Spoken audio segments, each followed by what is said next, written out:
சாந்தி, சுகம் அண்ட் ரக்ஷணா.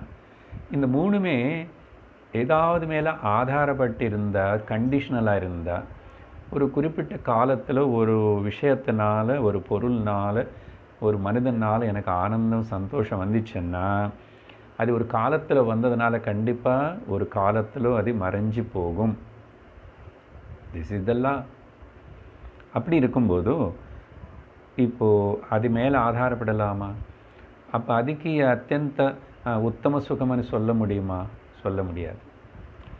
அப்போது இவனை நல்லா சாஸ்திரம் படித்து தெரிஞ்சுக்கினதுனால ஸ்வரூபத்தில் இருக்கிற சுகம் என்னுடைய ஸ்வரூபம், ஆனந்த ஸ்வரூபம், சத்து சித்து ஆனந்த ஸ்வரூபம் எல்லாம் படிச்சுக்கிட்டான், எல்லாம் கேட்டான், குரு கிட்ட தெரிஞ்சுக்கிட்டான், அதை பற்றி சிந்தனை பண்ணிட்டான்.